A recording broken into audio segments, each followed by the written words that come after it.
Con l'accusa di estorsione, la squadra mobile di Agrigento ha arrestato Fabrizio Lagaipa, imprenditore di 42 anni, primo dei non eletti nella provincia di Agrigento alle scorse elezioni regionali siciliane. Lagaipa, proprietario e gestore di un noto albergo ad Agrigento, Costa Azzurra Museum e Spa di San Leone, è finito ai domiciliari. È accusato da 2 dipendenti di pesanti irregolarità sulle dichiarazioni al fisco e le accuse avrebbero trovato riscontro nelle indagini coordinate dal procuratore di Agrigento Luigi Patronaggio. Indagato anche il fratello di Lagaipa, Salvatore, di 46 anni, a cui è stato imposto il divieto di dimora in città. Le verifiche degli inquirenti a occuparsi del caso è stato il PM Carlo V, si sarebbero concentrate sulle regolarità dei contratti di lavoro e sulla rispondenza fra gli emolumenti dichiarati e quelli effettivamente versati ai lavoratori. L'imprenditore avrebbe costretto 2 dipendenti del suo albergo a firmare buste paga false.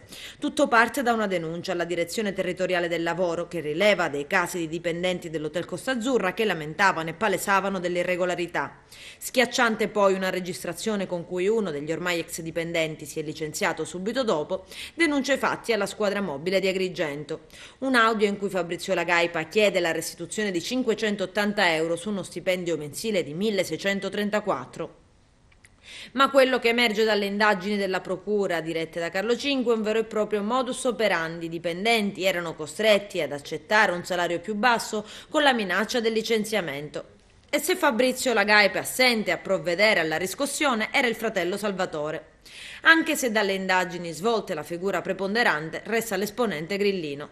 In totale sono 3 le persone sentite. È stato stimato un guadagno in debito di circa 7.000 euro al mese, soldi che comprendevano le restituzioni del 50% degli stipendi. Fabrizio Lagaipa è adesso ai domiciliari, per il fratello Salvatore è scattato il divieto di dimora.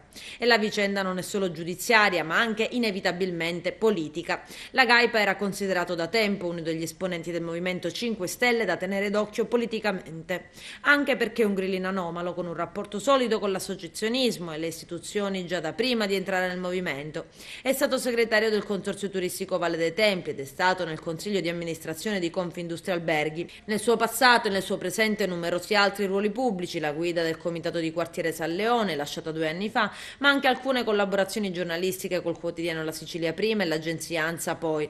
Al Movimento 5 Stelle Lagaipa ha aderito nel 2013 a ridosso delle elezioni politiche che hanno visto i grillini ottenere un grande risultato in Sicilia. Il 5 novembre Lagaipa con 4.357 voti è arrivato primo dei non eletti subito dopo Matteo Mangiacavallo che ne ha incassati 14.000 e Giovanni Di Caro con 5.900 voti. Ma il Movimento 5 Stelle non poteva non sapere. Lo sapeva lo stesso Lagaipa e pare che qualcuno abbia anche avvisato il candidato governatore pentastellato Giancarlo Cancelleri, ma tutto questo non è stato sufficiente per impedire la candidatura di Lagaipa.